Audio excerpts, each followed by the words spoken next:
العظيم سبحان الله وبحمده سبحان الله العظيم سبحان الله وبحمده سبحان الله العظيم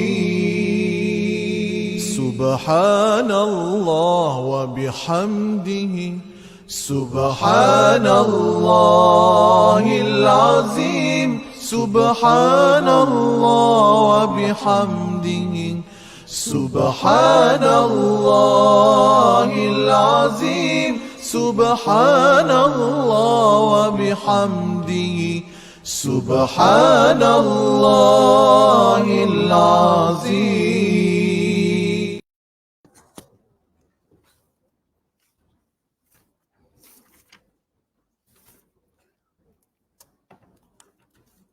أعوذ بالله السميع العليم من الشيطان الرجيم.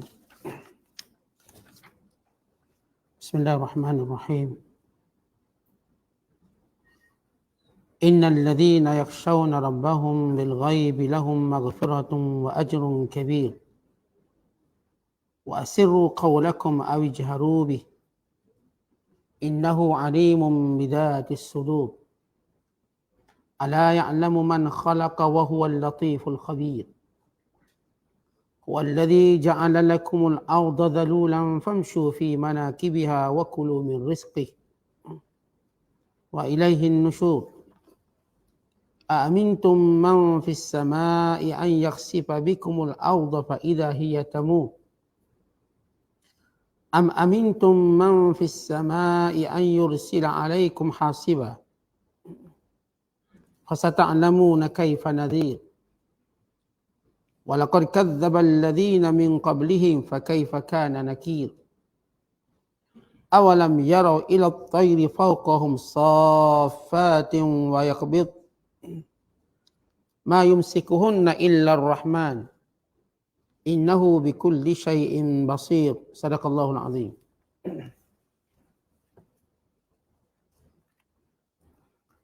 Sesungguhnya orang-orang yang takut melanggar hukum Tuhannya semasa mereka tidak dilihat orang dan semasa mereka tidak melihat azab Tuhan, mereka beroleh keampunan dan pahala yang besar. Dan tuturkanlah perkataan kamu dengan perlahan atau dengan nyaring, sama sahaja keadaannya kepada Allah. Kerana sesungguhnya Allah Maha mengetahui akan segala isi hati yang terkandung di dalam dada. Tidakkah Allah yang menciptakan segala makhluk itu mengetahui segala-galanya? Sedang ia maha halus urusan takbirnya, lagi maha mendalam pengetahuannya. Dialah yang menjadikan bumi bagi kamu mudah digunakan. Maka berjalanlah di merata-rata ceruk rantaunya serta makanlah dari rezeki yang dikurniakan Allah. Dan ingatlah kepada Allah jualah tempat kembali kamu sesudah dibangkitkan hidup semula.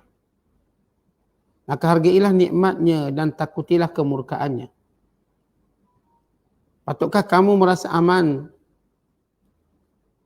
jadi tidak takut kepada Tuhan yang pusat pemerintahannya di langit itu menunggang balikkan bumi menimbus kamu, lalu bergegarlah bumi itu dengan serta-merta melenyapkan kamu di bawahnya?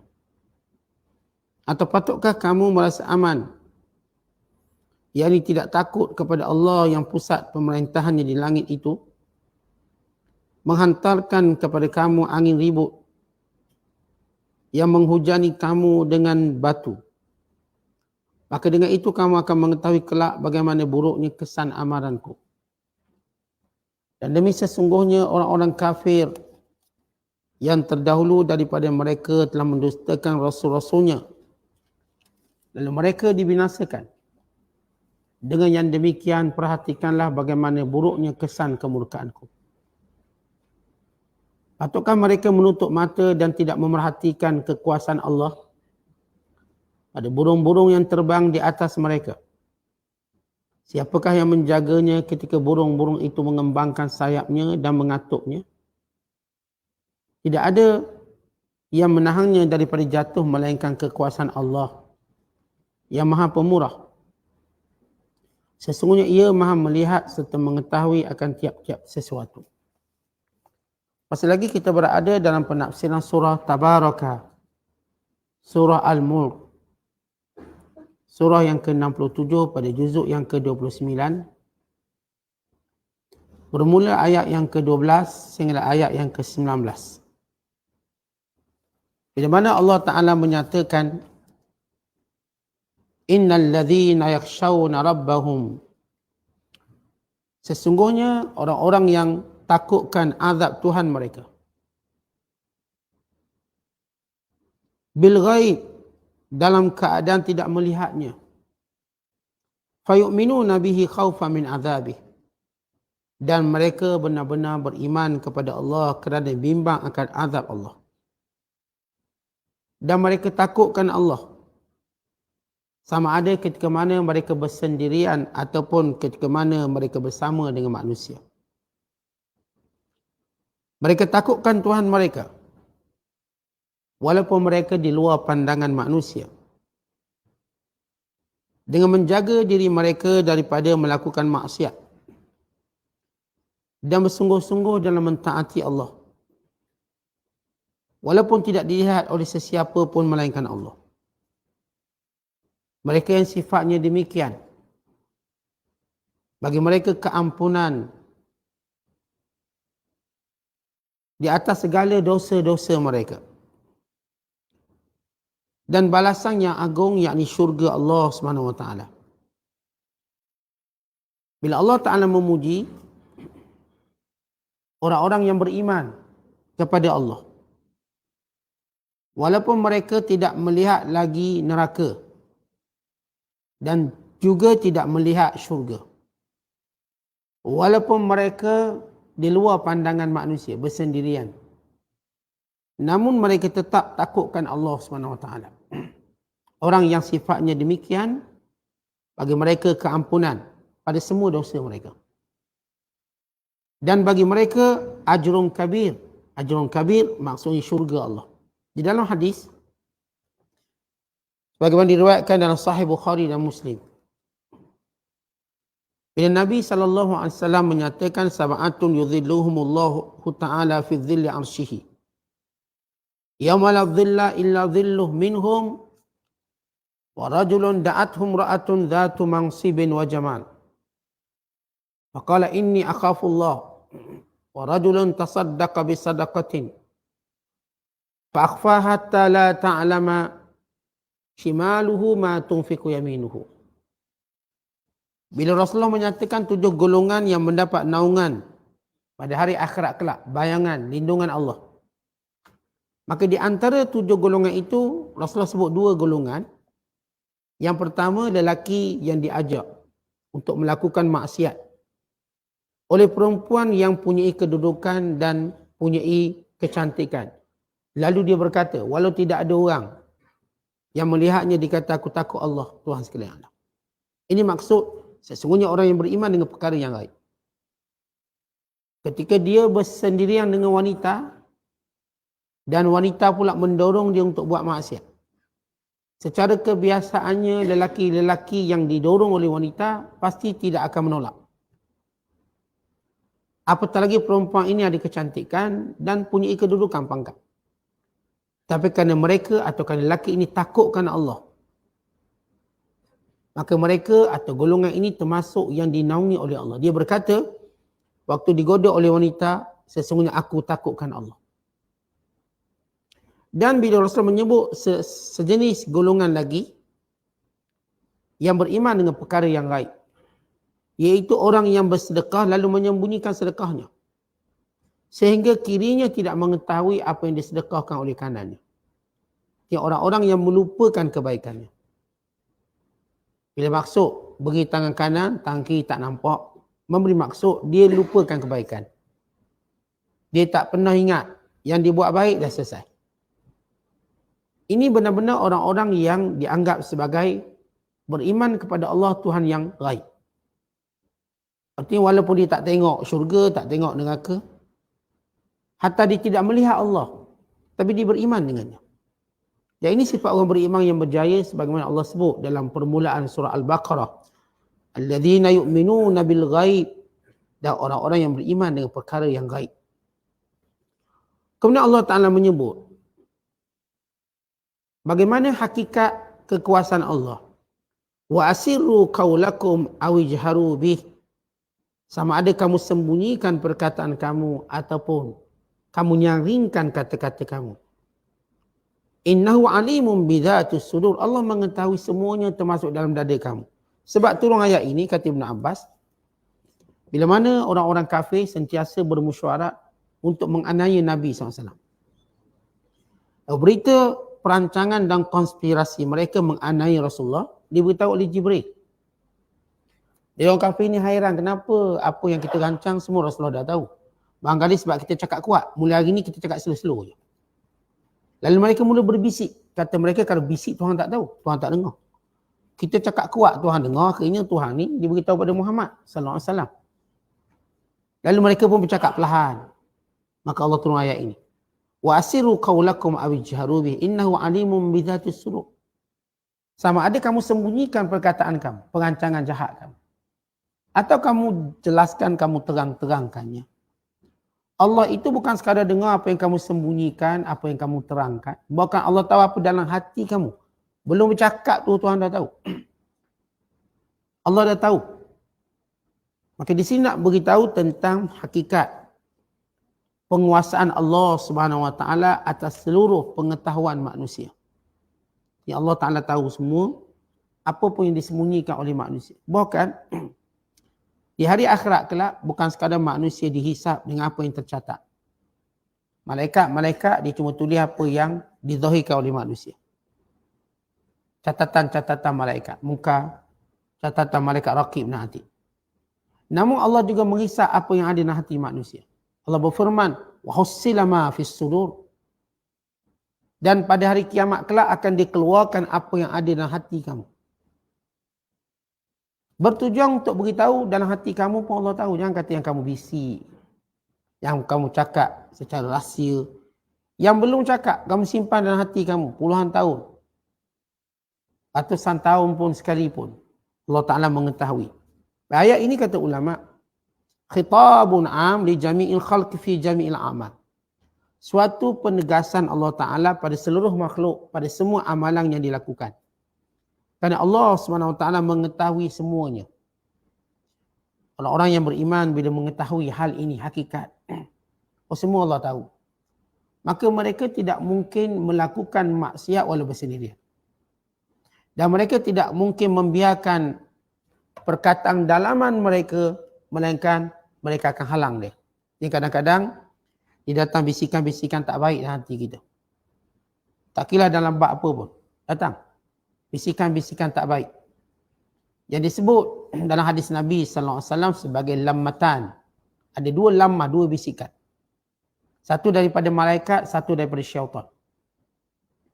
Orang-orang beriman, mereka mengetahui bisikan malaikat. Lalu mereka melakukannya setiap bisikan-bisikan yang baik. Dan mereka juga mengetahui bisikan syaitan. Lalu mereka berlindung kepada Allah daripada bisikan tersebut. Kali itu kita, bila Allah sebut bagaimana gangguan, bagaimana kesesatan yang dibawa oleh syaitan.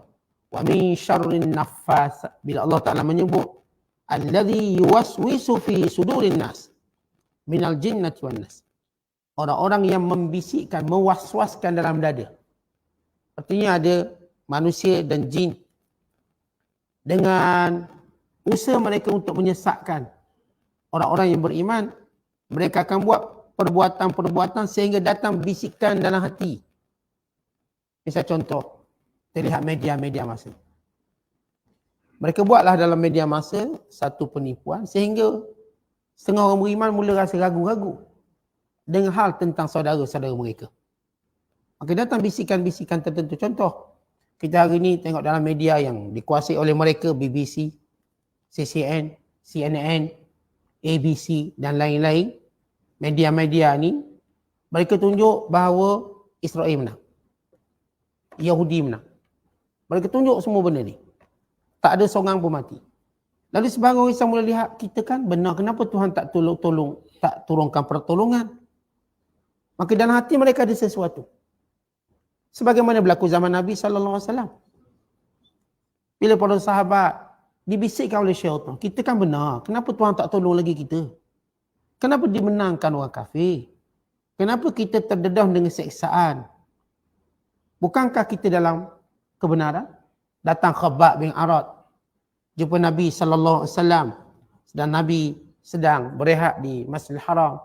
Lalu kata Khabbab, ya Rasulullah, ala tad'u lana, ala tastansiru lana. Ya Rasulullah, apakah belum sampai masanya untuk Tuhan doakan? Tuhan kan doa mustajab. Untuk minta tolong kepada Allah.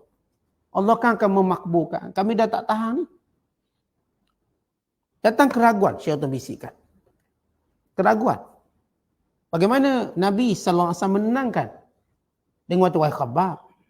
Orang-orang dahulu lebih dahsyat ujiannya daripada kita. Ada ditanam separuh badan lalu digergaji kepala. Belah dua. Ada di kalangan mereka dicakar dengan cakar besi lalu memisahkan tulang dan dagingnya.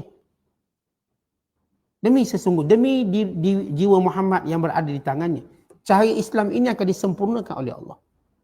Sehingga kamu akan lihat seorang perempuan akan berjalan dengan aman daripada Mekah kepada Busra, daripada sekian tempat pada sekian tempat. Tanpa ada ketakutan sedikit pun. Maka Khabbab pun tenang. Bila Allah turunkan ayat, bila orang beriman dalam penindasan yang kemuncak, sehingga mereka berkata secara refleksi kelemahan yang menimpa mereka. Mata nasrullah, bila lagi pertolongan Allah? Maka Allah turunkan ayat, ala inna nasrallahi qarib. Ketahuilah pertolongan Allah itu dekat. Kadang-kadang kita yang memati perintah Allah, bilalah saya nak kaya, saya dah ikut semua dah. Salat duha 8 rakaat. Salat duha, tahajud lagi, niaga tak menipu, tapi tak untung-untung lagi. Dah amat dah ayat-ayat Ustaz sebut ni ayat pembuka rezeki. Ni ayat-ayat kaut rezeki. Ayat-ayat banyak rezeki. Habis hafal belaka dah. Tak nampak jalan juga. Nampak kaak je rezeki. Tengok si Mung ni pula semayang. Tidak. Apa tidak? Niaga viral. Niaga untung. Jadi sebagai orang beriman datang bisikan tak baik. Datang bisikan yang tidak baik. Maka orang beriman menangkis bisikan-bisikan ini. Hatta kadang-kadang bila kita kata, Ustaz, saya dah doa. Kenapa kena juga? Kita dah Ustaz dah ajar, kita naik kenderaan, baca doa ni, doa tu. Dah baca dah. Langgar tiang juga. Kan kata kalau baca Allah lindungi. Datang ketidakpercayaan walhal. Memang bila kita baca doa dan sebagainya, Allah lindungi kita. Dan kita kena tahu setiap doa dan zikir yang kita buat. Perlindungan yang utama Allah Ta'ala beri kemuliaan di hari akhirat kelak. Kan itu lebih utama. Tapi manusia ni kaum musta'jilun, kaum yang kopoh gapah. Walau kalau ditengok mungkin dia dah baca doa accident juga. Kalau dia tak baca mungkin lebih teruk. Begitu anda yang beriman mungkin lebih teruk. Dan kalau sekiranya teruk sekali pun mati. Melainkan dimati dalam keadaan dia mengingat Allah. Bukan dalam keadaan dilalai, maka mati dalam keadaan baik. Dia ingat Allah, maka dia pun mati. Kerana ada takdir Allah SWT memang tak akan berubah. Ada takdir Allah yang berubah berdasarkan pada doa. Bagaimana disebut dalam hadis Nabi SAW. La yuraddul qadha illa bid-du'a. Sebahagian ketentuan Allah itu ditolak dengan doa. Dan kita pun belajar bahawa qadha Allah ni ada dua. Dipanggil qadha mu'allaq, qadha mubram. Qadha yang tak berubah, dipanggil mubram, tak berubah. Kita doa ke, kita apa ke, mati. Macam Nabi SAW mati juga, wafat. Itu memang tak boleh ubah, semua manusia akan mati. Bacalah doa panjang umur macam mana pun, buat amalan panjang umur. Sampai masa mati. Itu panggil mubram. Tetap. Rasulullah SAW buat semua amalan yang menyebabkan baginda panjang umur. Tapi bila sampai masa walau Rasulullah SAW dalam keadaan sihat dan sebagainya. Umur 63 tahun Rasulullah wafat. Bukan maknanya Nabi tak reti jaga kesihatan. Orang lain umur 90 tak mati lagi. Dia bukan masalah jaga kesihatan. Masalah waktu dia, masa dia. Sampai masanya. Ada qada namanya mu'allaq, tergantung. Dengan doa, atau dengan amalan itu, dengan amalan ini. Maka orang beriman, dia pasti akan menangkis setiap bisikan yang tidak baik. Dengan ilmunya, dengan hikmah. Maksudnya dia tahu, mungkin ada yang lebih baik. Kadang-kadang saya katakan, kita dah beramal ayat ni, ayat ni. Ayat ni kalau beramal jadi macam ni, macam ni. Dan Rasulullah yang beritahu. Amalan-amalan ni, kita baca doa ni, tiba kita terkena juga. Maka syaitan mengambil kesempatan. Tengok baca doa kena juga. Sebagaimana cerita, bila orang-orang kafir mendapati dalam syurga ada orang Islam. Dalam neraka ada orang Islam. Lalu orang kafir memperli orang Islam. Apa guna kamu Islam, neraka juga. Orang kafir memperli. Tiba-tiba orang-orang yang beriman ini keluar dari neraka. Kerana mereka ni buat dosa banyak tapi masih ada iman. Allah berfirman, akhriju man kana fi qalbihi mithqala habbatin minal iman. Keluarkan siapa sahaja yang ada walau sebesar zarah iman dia. Mula-mulanya orang beriman yang masuk neraka ni diherdik oleh orang kafir. Apa beza kamu? Kami neraka juga. Neraka juga. Akhirnya tiba-tiba orang beriman dikeluarkan. Lalu orang kafir baru nampak bezanya. Lalu mereka berkata, Rubama yawaddul ladhina kafaru law kanu muslimin. Berangan-anganlah orang kafir, kalaulah kami dahulu di dunia Islam, pasti kami dah selamat juga. Akhirnya tak sama. Tentang kita baca doa lalu kena musibah juga. Dengan yang tak baca doa, tak sama. Yang ni matinya dalam ingat Allah. Kena ujian dalam ingat Allah. Yang ni kalau dibaca doa murah rezeki, pembuka rezeki dan sebagainya, kalau belum dapat, dia mengetahui Allah nak bagi dia rezeki yang lebih baik. Waktu yang lebih baik. Bukan sekarang. Dia mengetahuinya. Hikmah dan sebagainya. Ini bagaimana kita sebut hadisun nafs. Kadang-kadang kita diuji dengan bisikan-bisikan hati yang tak baik. Dan hati kita kadang-kadang memusuhi orang. Lalu kita pun tolak. Kadang-kadang hati kita ni tengok orang, kita belum tahu dia baik ke tak baik, tapi hati dah kata macam muka jahat je. Lalu kita tolak, tak baik macam ni, wasangka buruk. Kerana kita tahu apa yang kita bisikkan, Allah Ta'ala tahu. Dan hadisun nafs, ucapan dalam hati ini tidak akan dikira oleh Allah selagi mana kita tidak menghentikannya atau membenarkannya. Kalau dilalu je, tuan-tuan tak buat apa-apa, atau kita membenarkannya, maka itu yang salah. Tapi kalau dilalu kita menolaknya, maka kita tak salah. Sebab itu dia dipanggil ittirari. Suatu benda tak boleh elak. Sebab kita macam spontan datang, tiba-tiba keluar bahasa-bahasa dalam mak kita. Dia spontan. Kadang-kadang kita tengok muka orang, macam jahat je, dia automatik keluar. Dia macam baik je. Ni macam mengada-ngada je, kita sebut. Ni macam cari kesempatan je. Datang. Selagi mana kita tak layan, maka kita tiada hisap dalam hal tersebut. Layang tu kena. Ini disebut innallaha alimun bizati sudur. Allah tahu. Kalau apa yang kamu rancang dalam hati kamu, Tuhan tahu. Kemudian Allah Ta'ala menyatakan, Ala ya'lamu man khalaq. Wa huwal latiful khabir. Kerana Allah yang menciptakan hamba-hambanya, dia mengetahui segala-galanya. Apa sebab Tuhan tahu? Sebab Tuhan yang cipta. Kan itu Tuhan tahu. Yang kamu cakap terang ke, sembunyi ke, yang kamu sembunyi Tuhan tahu. Kerana Allah menciptakan, wa huwal latiful khabir. Dan Allah maha halus ilmunya. Maha halus urusannya. Al-Khabir yang mengetahui akan segala-galanya. Kemudian Allah Ta'ala menyebut. Selepas menyebut tentang peringatan kepada manusia. Bahawa apapun yang dilakukan di dalam ilmu dan pengetahuan Allah. Sebab kerana Allah menciptakan. Kemudian Allah Ta'ala menyebut di antara sifat pemurah Allah. Kekuasaan Allah. Dengan firman-Nya, Walladhi ja'ala lakumul arda dhalula. Dialah Allah yang menjadikan bagi kamu bumi itu zalula. Maksud zalula dipermudahkan. Ai sahlah. Mudah nak berjalan, mudah nak bina rumah, mudah nak berniaga, mudah nak cari rezeki. Allah jadikan dunia ini sahlah. Sifat bumi ini Allah jadikan. Ya, kalau planet-planet lain susah. Allah tak jadikan planet lain untuk kita hidup. Oksigen pun tak ada. Air pun tak ada, apa pun tak ada. Allah jadikan bumi ini untuk kita hidup. Allah tak jadikan planet lain untuk kita hidup. Tuhan tak jadikan bulan tempat kita hidup. Sebab itu bila manusia cuba hidup kat bulan, kau senang dengan segala baju kena pakai.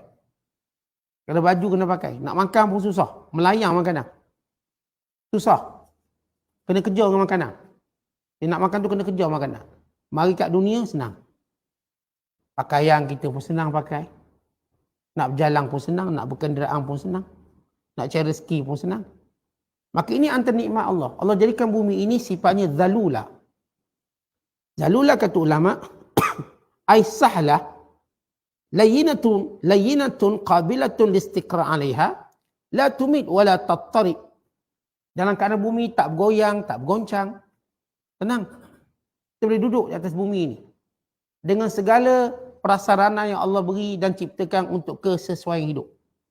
Sebab itu kita menolak adanya makhluk lain. Di planet-planet yang lain. Manusia di planet lain. Malaikat itu Allah sebarkan di seluruh alamnya. Kalau kata ada manusia yang duduk tempat lain, tak ada. Tempat manusia ni kat bumi je. Ini tempat mereka. Hatta bila mati kita sebut dikebumikan. Kita tak sebut dikebulankan dia. Sebab dia dah mati bulan, dikebulankan. Dia sebut dikebumikan. Bahkan Allah sebut dalam Al-Quran. Minha khalaqnakum wa fiha nu'idukum wa minha nukhrijukum taratan ukhra. Daripada tanah kami jadikan, kepada tanah kami kembalikan, daripada tanah kami bangkitkan mereka semua. Ini hubungan manusia dengan bumi. Dan cukup bila Allah menyebut inni ja'ilun fil ardi khalifah. Aku jadikan khalifah atas muka bumi.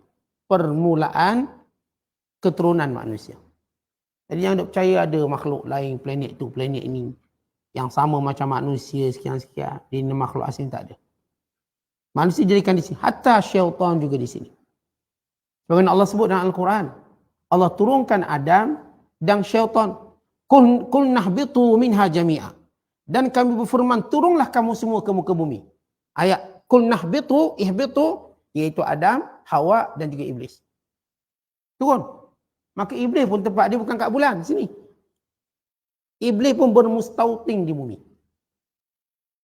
Maka Allah jadikan bumi ini tempat mudah untuk manusia hidup, berjalan, bergerak, mencari rezeki dan segalanya. Kemudian Allah menyebut manfaat yang pertama yang manusia nak sangat. Apa dia? Rezeki. Bumi ni tuan-tuan ada macam-macam. Tapi manfaat pertama yang kita sungguh nak, rezeki. Yang tu yang kita bincangkan selalu, rezeki. Kat sini nak cari apa? Rezeki.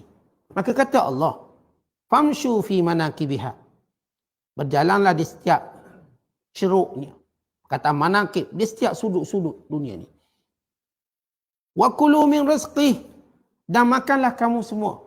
Semuanya itu rezeki daripada Allah Ta'ala. Di sini Allah Ta'ala nak sebut bahawa pemberi rezeki itu Allah. Namun Allah suruh manusia berikhtiar dengan berkata, dengan menyebut, dengan berfirman, famshu, jalan. Makna bekerja. Famshu fi manakbiha, dia berjalan di setiap genap penjuru pelusuk dunia. Perkataan famshu memberi maksud, ai a'malu, kerja. Artinya Allah Ta'ala meletakkan sunnatullah itu dalam mencari rezeki kena kerja. Disebut dalam satu hadis.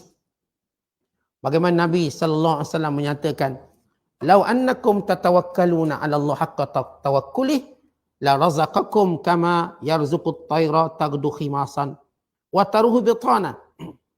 Kalau sekiranya kamu bertawakal kepada Allah dengan sebenar-benar tawakal, Allah akan memberi rezeki kepada kamu sebagaimana Allah beri rezeki pada burung yang keluar pagi dalam keadaan perut kosong dan pulang dalam keadaan kenyang. Apa dilakukan oleh burung? Dia keluar cari rezeki. Tak ada satu pun burung lepak kat sarang tunggu rezeki. Melainkan anak kecil lah, anak burung. Yang namanya burung, pagi-pagi dah keluar dah. Dia keluar. Bila Allah kata, kalau kamu bila Rasulullah SAW mengatakan, kalau kamu bertawakal pada Allah dengan sebenar-benar tawakal, kami akan beri pada kamu rezeki macam kami bagi rezeki pada burung. Baik, tengok burung buat apa? Burung dia keluar bekerja. Pagi-pagi penuh atas langit keluar. Petang pekat balik semua. Semua balik itu kenyang. Tak ada seekor pun balik lapar. Tak ada. Ya Allah beritahu, suruh kita tengok burung-burung yang keluar ni. Di burung bila dia keluar tu semua lapar. Tak ada seekor pun burung dia keluar dalam keadaan dia kenyang. Semua lapar. Dan bila dia balik, semua kenyang. Tak ada seekor pun balik dalam keadaan lapar. Apa yang dilakukan oleh burung? Mereka keluar. Keluar tu maksudnya apa? Kerja. Maka manusia, bila sebut tawakal, kena kerja. Satu ketika, Umar Khattab lalu jumpa dengan satu kelompok manusia. Umar kata, man antum? Kamu semua siapa? Faqalu mutawakkilun. Kami orang-orang yang bertawakal, tak kerja lah, duduk setempat. Lalu kata Umar, bal antum muta'akilun. Bukan kamu ni jenis orang cari makan mudah. Muta'akilun, bukan mutawakkilun. Muta'akilun. Ini cari makan, pengemis. Innamal al-mutawakkilu rajulun alqa habbahu fi batnil ard wa tawakkal 'ala Allah azza wa jalla. Sesungguhnya orang-orang yang benar-benar bertawakal, lelaki yang meletakkan benih dalam bumi, kemudian ditawakal pada Allah. Umar kata, membayangkan makna tawakalnya begini. Tanda kita di tangan kita ada benih. Lalu kita pun korek lubang, tanam. Apa yang berlaku dalam lubang tu, lepas ditanam benih ni, itu di luar kawalan kita. Tuan-tuan boleh buat apa? Bila kita dah tanam benih, yang kita boleh buat ke atas dia, siram dia, tak bajet. Yang dalam tu apa cerita dia? Dia nak hidup, dia nak mati tu di luar kekuasaan kita. Maka itulah tawakal. Maknanya yang kita boleh buat. Yang benda yang kita tak boleh buat itu surah Allah.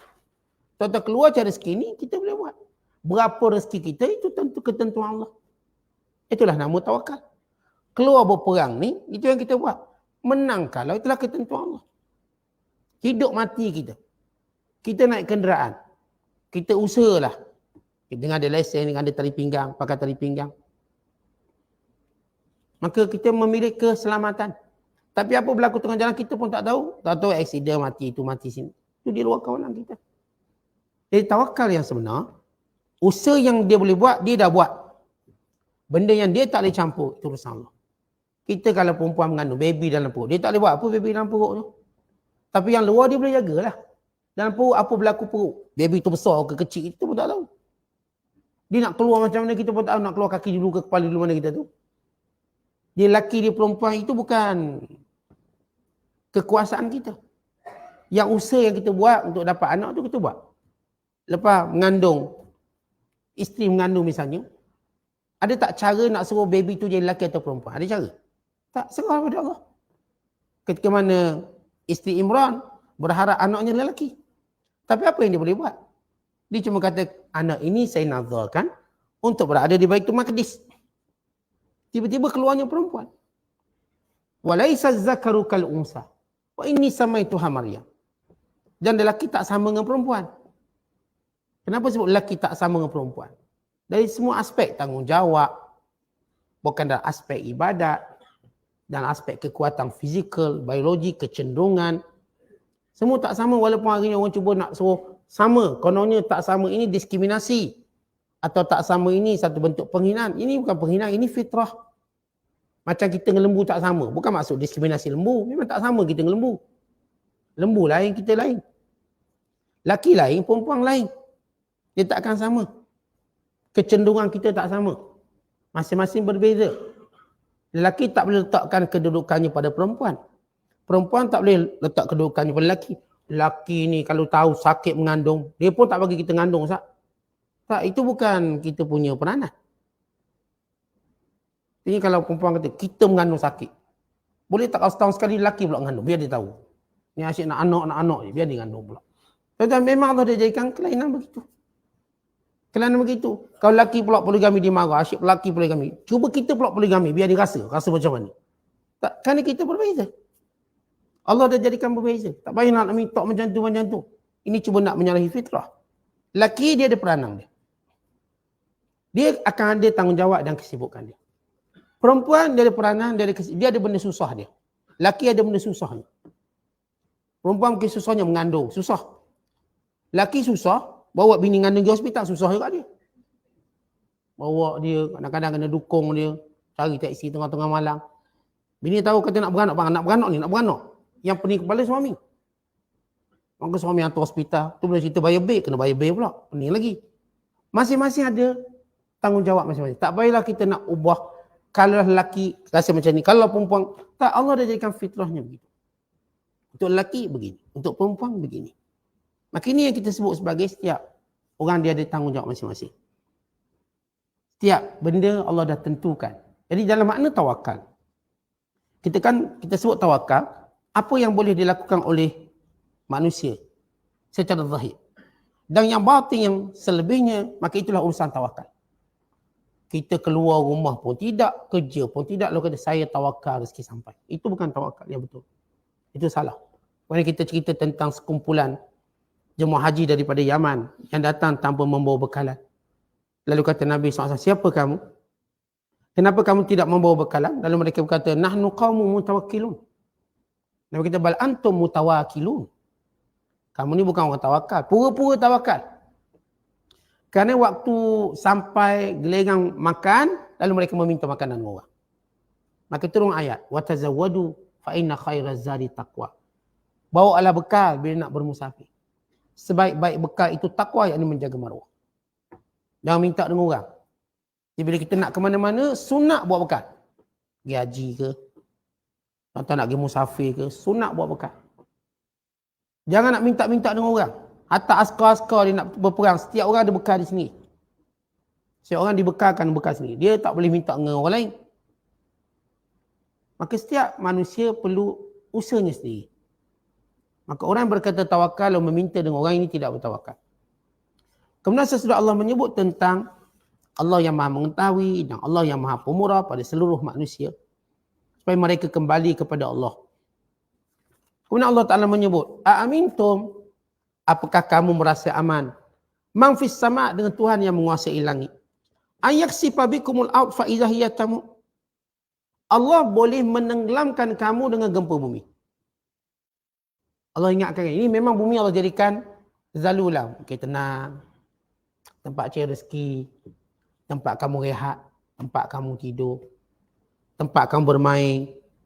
Tapi Allah beri peringatan. Bumi yang tenang ini, Allah boleh goncangkan dia dengan gempa bumi. Lalu menenggelamkan kamu semua. Bila mana kamu derhaka pada Allah. Kemudian kata Allah, A'amintum man fis sama', apakah kamu merasa tenteram dan aman? Dengan Tuhan yang memiliki kuasa di langit. Ayursila alaikum hasiba, Allah boleh hantarkan kepada kamu puting beliung angin yang kuat. Yang diikuti dengan lontaran batu batan. Katan hasibah yang ni batu-batu. Angin ni bawa batu. Sehingga menghancurkan kamu. Fasata'lamuna kaifa nadhir. Maka kamu mengetahui bagaimana bentuk azab yang Allah Ta'ala turunkan. Walaqad kadzdzabal ladzina min qablik. Kerana ini sudah berlaku pada orang-orang dulu. Gempa bumi sehingga menenggelamkan Qarun dan seluruh hartanya. Qarun berjalan megah atas muka bumi. Dengan harta kekayaan, dengan rombongan kekayaannya. Apa yang Allah Ta'ala lakukan pada Qarun? Fakhasafna bihi wa bidarihil ard. Kami tenggelamkan Qarun, kami tenggelamkan seluruh istana. Hancur. Ni rasa aman ni. Aman dengan kekufurannya pada Allah. Allah nak beringat, kalau kamu kufur pada Allah, kalau kamu lawan pada perintah Allah, kamu tak boleh hidup aman. Apakah kamu merasa aman dengan kuasa Allah yang sebenar? Yang boleh menenggelamkan kamu pada bumi yang kamu sangka boleh menenang, mengembirakan kamu. Allah boleh jadikan gempa, lalu tenggelamkan sebagaimana berlaku umat-umat terdahulu. Atau Allah boleh hantar angin ribut yang kuat. Dengan batu-batu yang membaling, yang menghujani kamu sebagaimana berlaku kepada kaum Nabi Lut. Angin yang kuat, lalu batu batan daripada api neraka yang menghentam mereka, diterbalikkan bumi. Sebagaimana berlaku pada Abrahah bin Ashrum yang datang menyerang kota Mekah. Maka datang kawanan burung ababil, melontarkan batu-batu, sijil daripada neraka yang menghancurkan kesemuanya. Kamu tengok ni semua berlaku. Dan kamu telah baca kisah-kisah umat yang terdahulu. Ini yang mana Allah. Kemudian Allah kembali menceritakan tentang kekuasaan yang mutlak. Awalam jarau ila tair. Tidakkah kamu melihat burung-burung yang berterbangan? Fawqahum, di atas kepala kamu semua. Tengok tak burung terbang? Tapi bila kita nak tengok je burung terbang, kita akan lenggok ke atas. Sebab dia berada atas kepala kita. Burung tak terbang bawah kita. Atas. Allah menyebut fawqahum, yakni mengatasi kamu. Ini makhluk Allah paling tinggi sekali yang berjalan. Sebagaimana Allah jadikan bumi ini untuk kamu berjalan, ada makhluk Allah yang bergerak bebas atas udara. Kamu bergerak bebas atas darat. Ada makhluk Allah bebas terbang atas udara. Ada makhluk Allah yang bebas berenang dalam lautan dan air. Masing-masing ada tempat dia. Kamu manusia, Allah jadikan bumi. Bergerak bebas. Bila masuk je tempat lain, kita mula ada halangan banyak. Burung pula Allah jadikan dia makhluk yang bebas di udara. Kata Allah, cuba tengok burung yang terbang. Safat dalam keadaan kembangkan sayap. Wa yaqbid dalam keadaan mengatuk, menutup sayap. Ma yumsikuhun, tidaklah yang membenarkan mereka terbang, mengawal mereka terbang, illa Rahman, melainkan Tuhan yang pemurah. Baik, Allah Ta'ala menyebut nikmat-nikmat yang kita dapat datang daripada Ar-Rahman. Hatta bukan kita cerita burung yang terbang. Cuba lihat bagaimana kita boleh berjalan. Bukankah itu rahmat Allah bila Allah jadikan kita boleh berjalan? Kemudian kita boleh berlari. Bukankah kita itu satu rahmat Allah? Akhir kita lihat sampai masa Allah tak izinkan kita berlari. Kita dah masuk tua kita, tak boleh berlari dah kita. Sampai peringkat tertentu berjalan pun tak boleh. Bertongkat kita. Barangkali bukan kata bertongkat tu rebah. Tak mampu lagi untuk kita berjalan. Maka Allah ingatkan bahawa pergerakan burung-burung di udara dengan izin Allah, Ar-Rahman. Untuk Allah Ta'ala juga suruh kita fikir. Pergerakan kita di bumi ini. Tuan-tuan boleh angkat tangan, boleh angkat kaki, boleh buka mulut hari ni. Boleh bercakap, di jantung boleh bergerak. Darah yang mengalir di badan. Ma yumsikuhunna illa Rahman. Yang memperjalankan ini semua Allah. Bayangkan Allah stopkan jantung kita. Tengah-tengah kuliah stop jantung. Bayangkan Allah tarik suara kita. Tengah ada suara ni hilang suara. Bangun tidur esok tak ada suara. Walah, dulu kita rasa macam suara ni kita suka kita lah nak keluar mulut tu. Tapi sampai waktu tak boleh keluar. Dulu suka kita lah kita nak terajang, nak sepak, nak berlari. Sampai masa kaki yang kita punya pengalaman puluhan tahun gerakkannya tak boleh gerak. Tak boleh gerak. Kenapa? Yang memperjalankan ini semua Ar-Rahman, Tuhan yang pemurah. Supaya kita kenang nikmat Allah. Burung-burung itu sebagai kita tengok dan fikir untuk diri kita juga. Yang saya katakan yang jantung kita boleh berjalan dengan baik seluruh benda ni. Yang kita tak nampak pun ni, tapi dia bekerja 24 jam. Perut kita, tuan-tuan, kita cuma sumbat makanan. Bagaimana perut ni bekerja. Ini semua datang dari Tuhan yang Maha Ar-Rahman, yang berikan nikmat yang tidak terkira ini. Kemudian kata Allah Subhanahu Wa Taala, innahu bikulli syai'in basir. Ingat, semua yang berlaku itu dalam pengetahuan Allah. Semua yang berlaku itu diketahui oleh Allah Subhanahu Wa Taala untuk menunjukkan dia tidak lepas daripada pemantauan Allah. Kuasa Allah. Dia tak lepas daripada pandangan Allah. Supaya kita tahu ni maksiat kita, kemungkaran kita juga tidak lepas daripada pandangan Allah. Bagaimana nikmat-nikmat yang Allah beri ni tidak lepas daripada pandangan Allah. Artinya kalau kita buat maksiat itu dan ini, Allah boleh mengambil nikmat itu dan nikmat ini. Dan tidaklah hilang nikmat kita hari ini melainkan kerana maksiat yang kita lakukan. Sikit-sikit Allah ambil. Supaya kita kembali pada Allah. Nikmat-nikmat tersebut. Sikit demi sikit Allah ambil supaya kita tahu dunia ini sementara. Kadang-kadang kita macam tak nak fikir akhirat. Macam seronok dengan dunia. Lalu Allah ambil nikmat dunia. Supaya kita tahu dunia ini bukan tempat kita seronok. Kita ada akhirat. Lalu orang-orang yang kita sayang mula hilang satu persatu. Sehingga kita tak akan rasa lagi indah dunia ini. Mula-mula indah. Sebab ada isteri, ada anak, ada kawan-kawan. Allah pasti akan mengubah cara kita berfikir. Akhirnya orang kita sayang tak ada. Seorang-seorang. Akhirnya kita kata tak ada makna dah hidup ni. Saya dah tak ada orang saya sayang di sini. Kerana Allah nak ajar kita. Bukan sini yang patut kita duduk. Tetapi di hari akhirat kelak. Kerana itu Allah ambil orang kita sayang. Allah ambil orang yang kita kagum. Untuk kita melihat di negeri yang lain. Negeri abadi ini yang disebut oleh Bilal bin Rabah.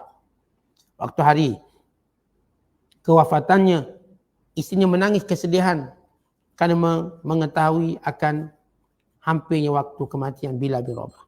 Lalu apa kata Bilal bin Rabah?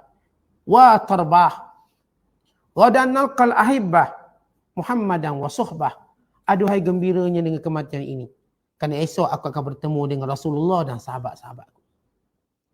Ya, orang-orang yang Allah dah buka. Dunia ini bukan tempat kita jumpa orang kita sayang.